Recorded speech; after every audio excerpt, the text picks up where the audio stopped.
Miss Universe? No, I haven't been invited. Okay. This year? No. Wala. But you're open? Oo naman, pero sana hindi masyadong last minute. I think all of us pageant fans are also kind of playing it by ear with the death of Queen Sirikit. Yes! Which is very significant for the Thai people that I'm actually surprised na tinutuloy pa rin ang competition considering the country's in mourning. So, I'm interested to also see what happens. Bringing that up, I almost forgot about that because I heard that the swimsuit competition might not push through. Did you hear about that? Well, I understand kasi if we would compare it to the death of the king that happened a few years prior as well, the country in terms of mourning really do not celebrate anything. They're really in a moment of silence out of respect.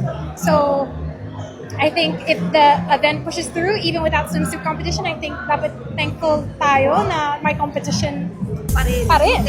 So inyong napanood mga kapolitika itong pinaka-latest na interview kay Catriona Gray para dito sa Miss Universe 2025 at sinabi na rin ito na balita na dito sa TV Patrol sa kanyang social media platform na walang hosting duty itong si Catriona sa Miss Universe 2025 live in Bangkok.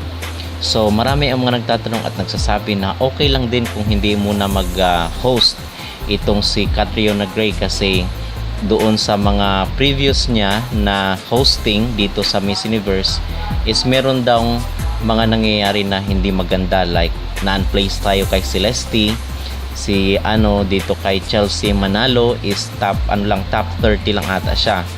So hindi maganda daw yun ang mga pamahiin na mga Pilipino dito sa Miss Universe na kung saan is pag andun daw si Catriona is parang sinasabi daw ng Miss Universe na okay na ang Philippines so ibigay naman sa iba. At meron ring mga nagsasabi na baka maging judge daw itong si Catriona. Pero ang malinaw ngayon is walang invitation sa kanya kung maging judge siya or maging host.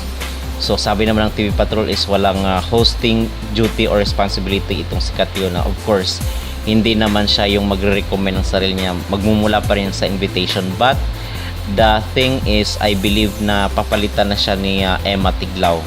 Doon sa sinabi ni Nawat, 'di ba? Kasi director nga itong si Nawat at sa Miss Universe kay Nawat ipinagkatiwala yung yung production, kung ano yung maging setup. So sila yung bahala. So I believe na kukunin nila itong si Emma Tiglao para siya ang maging host. Either maging main host or doon sa commentator. Pero I believe na siya, baka kukunin siyang main host mga kapolitika kasi magaling talaga si Emma Tiglao pagdating rin sa hosting. So gusto rin nating makita yung kanyang abilidad, yung kanyang pag-host hindi lang dito sa local but doon rin sa international stage. So okay lang din sa akin kasi wala naman ang dapat ng patunayan itong si Catriona Gray. Ilang na siyang maraming mga duties and responsibilities aside dito sa Miss Universe itong si Catriona. Meron siyang mga foundation, meron siyang mga endorsement, meron siyang mga offers. So wala nang dapat pang patunayan itong si Catriona. Kumbaga give chance to others. At the fact is isa din namang Pilipina yung magiging host doon sa Miss Universe.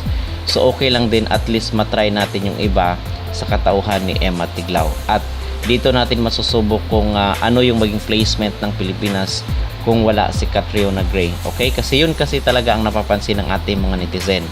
Dito sa social media, ang mga comment ng netizen is pag nandun daw si Catriona, parang sa kanya daw binibigay yung glory ng Pilipinas. So hindi na napapansin yung mga ipinapadala nating mga contestant doon.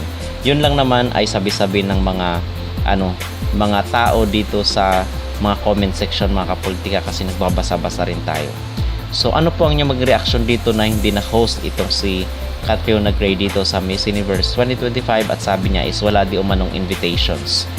At kayo po ba ay agree payag na si Emma Tiglao ang maging host dito sa Miss Universe? Mag-comment down below at huwag kalimutang mag-like at mag-subscribe na rin kayo para updated kayo sa ating mga latest issue.